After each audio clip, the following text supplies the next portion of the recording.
Yearly phase है। Yearly मतलब per day, जब टेलोफेज स्टार्ट होता है। क्या है? सप्रेशन क्रोमैटिड रीच इन प्लेट। जो हमारे सप्रेशन ऑफ क्रोमैटिड होती है वो कहाँ पे रीच कर जाती हैं? प्लेट पे रीच कर जाती हैं। कहाँ पे रीच करती हैं? प्लेट पे रीच कर जाती हैं। ऐसे बना दे तो चलेगा?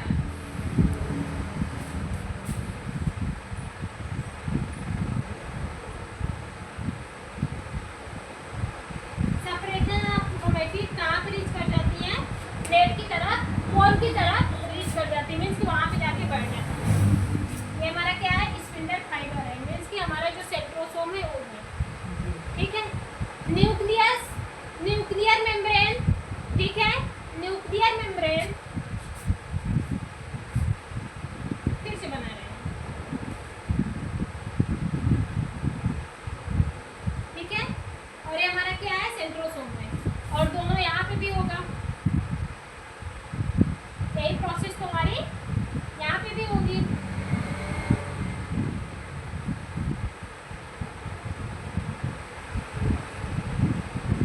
समझ लेना यार। ठीक है। फिर क्या बोल रहे हैं? Nuclear membrane, nucleolus, Golgi body, endoplasmic reticulum reappear. इसमें भी क्या होता है? न्यूक्लियर मेम्ब्रेन हमारी क्या होती है? रीअपियर होने लगती है। न्यूक्लियर मेम्ब्रेन भी हमारी क्या होती है? रीअपियर होने लगती है। कब? जब हमारा टेलोफेज स्टार्ट होता है तब। दोनों हो गया ना? न्यूक्लियर मेम्ब्रेन हमारी अपीयर होने लगती इसके अंदर। ठीक है। हमारे जो गोल्गी बॉडी होते हैं वो भी हमारे क्या होते हैं? गोल्गी बॉडी भी हमारे आ जाते हैं। एंडोप्लाज्मिक रेटिकुलम भी हमारे क्या होते हैं? इसमें आ जाते हैं। ठीक है। रीअपियर होने लगे। स्पिंडल फाइबर डिसअपियर, और जो ये स्पिंडल फाइबर होता है उसका डिसअपियर हो जाता है। स्पिंडल फाइबर सेंट्रियोल से जो निकलने वाले पार्ट होते हैं, जो ये निकला था वो क्या होता है? वो पूरी तरह से डिसअपियर हो जाता है। ठीक है। अब लास्ट स्टेज तक जाते जाते, टेलोफेज के लास्ट स्टेज तक जाते जाते, ये आपका ईयरली है, फिर इसके बाद आपका क्या आएगा? Last phase. ठीक है। टेलोफेज के लास्ट फेज तक जाते जाते ये जो सेल होता है, सेल में क्या होता है? जो आपका क्रोमोसोम होता है वो धीरे धीरे डीकंडेंस होने लगता है। क्रोमोसोम क्या होता है? धीरे धीरे डीकंडेंस होने लगता है, मीन्स कि क्रोमोसोम हमारा क्या होता है? फैलने लगता है। धीरे धीरे क्या होता है?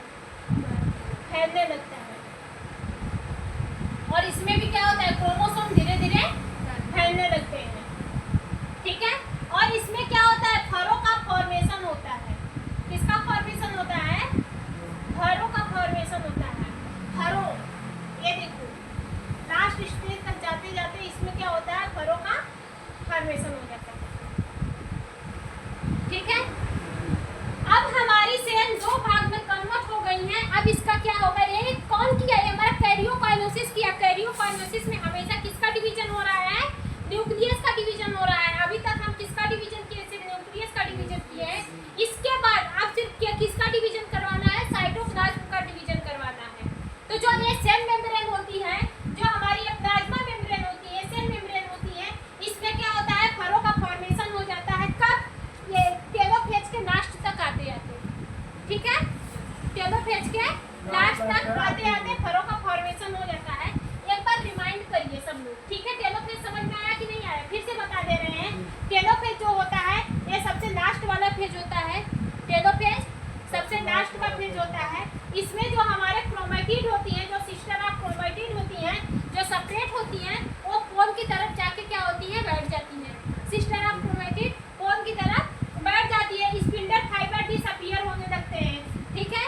हमारे जो स्पिंडल फाइबर जो सेंट्रियोल से निकले होते हैं, स्पिंडल फाइबर, उसका क्या होता है? डिसअपियर होने लगता है।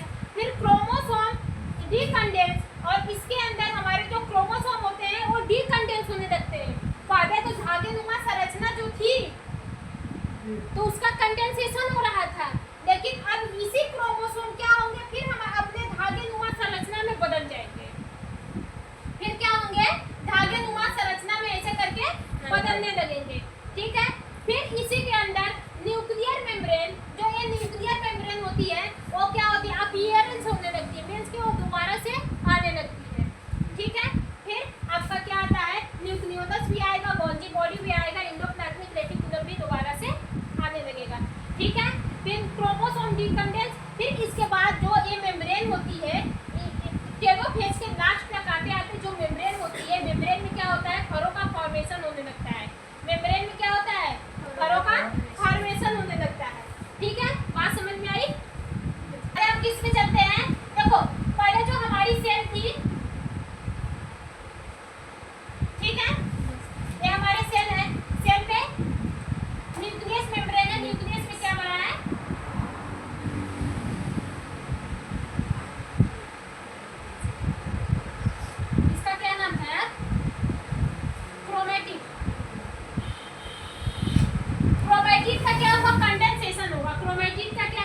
और इसी में क्या होता है, छोटे छोटे फाइबर्स के फॉर्मेशन होने लगते हैं। ठीक है, छोटे छोटे फाइबर के फॉर्मेशन होते हैं।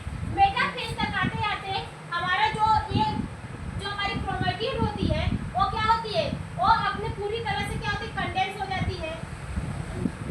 पूरी तरह से क्या होती है, कंडेंस हो जाती है। ठीक है, और जो हमारी मेम्ब्रेन है वो हमारी क्या होती है, डिसअपीयर होने लगती है। ठीक है, फिर हमारा जो ये था स्पिंडल फाइबर का क्या होता है, स्पिंडल फाइबर में से किसका फॉर्मेशन होता है,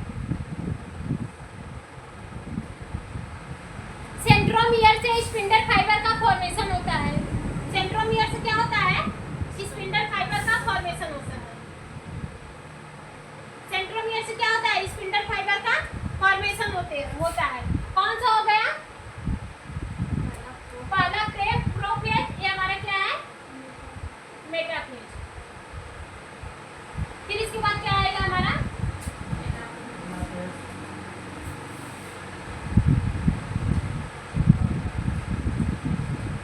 इसके बाद क्या आएगा हमारा एनाफेज।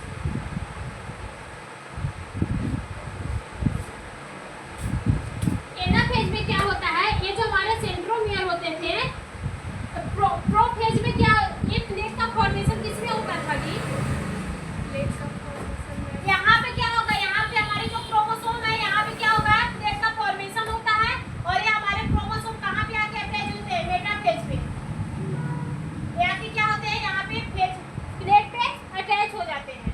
ठीक है, फिर यहाँ पे जो हमारे प्लेट होती है, प्लेट पे यहाँ पे जो क्रोमोसोम अटैच है, यहाँ पे क्या होता है, स्पिंडल फाइबर का ग्रोथ होता है। स्पिंडल फाइबर क्या करता है, यही जो सेंट्रोमियर डिश होता है उससे क्या होता है, बाइंड कर देता है। ठीक है, बात समझ में आ रहा है कि नहीं, नहीं क्यों नहीं बोल रहे हो जी, तो क्यों बोल नहीं रहे हो, ये क्या है, अटैच हो जाता है वहां से। फिर यहाँ से एक समय ऐसा आता है तो उसका क्या करवा देता है,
ठीक है, इधर देखो, देखो हम क्या, कैरियोकाइनेसिस में हमेशा किसका डिवीजन होता है, न्यूक्लियस का डिवीजन होता है। कैरियो मतलब होता है न्यूक्लियस, काइनेसिस मतलब होता है अलग अलग करना। ठीक है, कैरियोकाइनेसिस में किसका डिवीजन होता है, न्यूक्लियस का डिवीजन होता है। देखिए पहले हमारी जो हमारे क्रोमोसोम होते हैं वो हमारे लंबे धागेनुमा संरचना होते हैं, लंबे धागेनुमा संरचना होते हैं। फिर उसका क्या होता है, कंडेंसेशन होता है, पार्टिकुलर कंडेंसेशन होता है, तो हमारे एम फेज में जाते हैं। ठीक है, कंडेंसेशन, उसमें फिर शॉर्ट होते हैं, फिर क्या थिन होते हैं, वो हमारे कहाँ पे आते हैं, एम फेज में आते हैं। एम फेज में पूरी तरह से कंडेंस हो जाते हैं, लास्ट स्टेज तक जाते जाते पूरी तरह से क्या होते हैं, कंडेंस हो जाते हैं। और इसमें जो हमारे वो होते हैं, स्पिंडल फाइबर होते हैं, वो हमारे मूव करने लगते हैं, अपोजिट डायरेक्शन में क्या होते हैं, मूव करने लगते हैं। ये ईयरली स्टेज है, ये ईयरली स्टेज है, और ये हमारे क्या है, लास्ट वाला स्टेज है, किसका, प्रोफेज का। ठीक है, फिर हमारे कहाँ पे जाते हैं, एम फेज में जाते हैं, जिसको सॉरी मेटाफेज में जाते हैं। मेटाफेज में क्या होता है, एक मेटाफेजिक प्लेट का फॉर्मेशन होता है, जिसको इक्वेटर प्लेट के नाम से जानते हैं। ये जो हमारे सेल होते, जो हमारे क्रोमोसोम होती है, जो पूरी तरह से कंडेंस कर ली जाती है, जिसका कंडेंसेशन कंप्लीट हो जाता है, वो आके मेटाफेजिक प्लेट पे अटैच हो जाती है। और स्पिंडल फाइबर का फॉर्मेशन होने लगता है किसमें, मेटाफेजिक प्लेट पे। अब देखिए, अब ये अटैच है मतलब कि स्थिर है, इसीलिए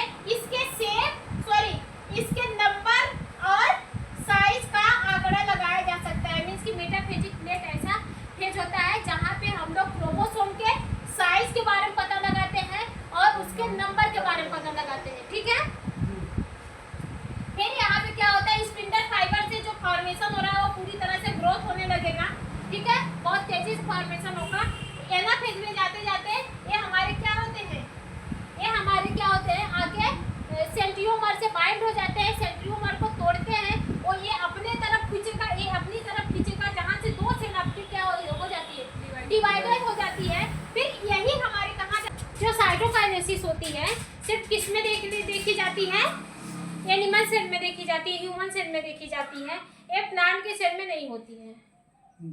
ठीक है, प्लांट के सेल में साइटोकाइनेसिस नहीं होता। क्यों?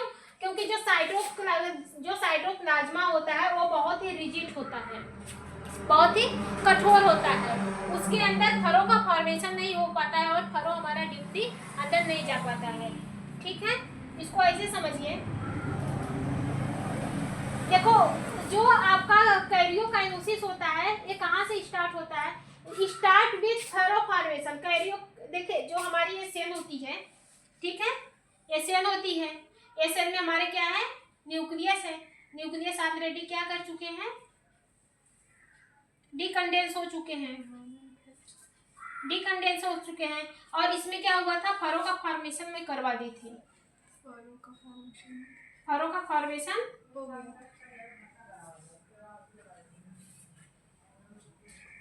फरो का फॉर्मेशन हो गया था। ठीक है, furrow formation is plasma membrane, plasma membrane में फरो का फॉर्मेशन हो गया, फरो डीपेस्ट, ठीक है, डीपेंट सेंट्रीपेटल। और ये जो फरो होते हैं वो क्या करते हैं, वो अंदर ही क्या करते हैं, अंदर ही चले जाते हैं, घुसने लगते हैं। जी मीन्स कि ऐसे देखिए ये अंदर ही क्या करते हैं, डीप होने लगते हैं। यहाँ का फरो यहाँ पे और यहाँ का फरो यहाँ पे अंदर क्या होने लगता है, डीप होने लगता है। ठीक है, अंदर क्या होता है, डीप होने लगता है। फरो जॉइंट डिवाइडेड सेल, ठीक है, जैसे ये हमारा फरो आपस में क्या होगा, इसको हम ज्वाइन कर दें, ठीक है, फिर फरो को हम ज्वाइन कर दें तो यहाँ से हमारी दो सेल बन जाएगी। एक सेल हमारी यहाँ पे बन जाएगी, इसमें भी न्यूक्लियस होते हैं, और एक यहाँ पे बन जाएगी, इसमें भी क्या होते हैं, न्यूक्लियस होते हैं।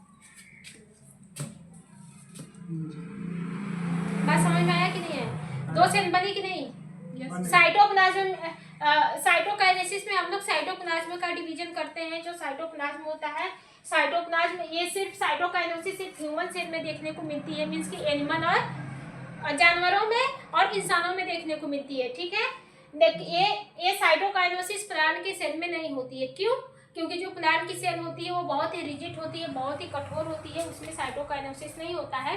लेकिन उसमें कुछ केमिकल्स क्या होते हैं, ऐसे साइटोप्लाज्म में यहाँ पे केमिकल्स है ना, यहाँ पे क्या होता है, कुछ केमिकल इकट्ठा हो जाते हैं। ठीक है, ऐसा करके कुछ केमिकल इकट्ठा हो जाते हैं, तब इसी से क्या होता है, सेल का डिवीजन होता है। ठीक है, लेकिन जो आपका फरो होता है, जो आपका ह्यूमन सेल होती है, ह्यूमन सेल में क्या होता है, फरो का फॉर्मेशन होता है और वही फरो डीपली क्या होती है, मूव करने लगती है। ठीक है, हो गया, बात समझ में आया कि नहीं सबको?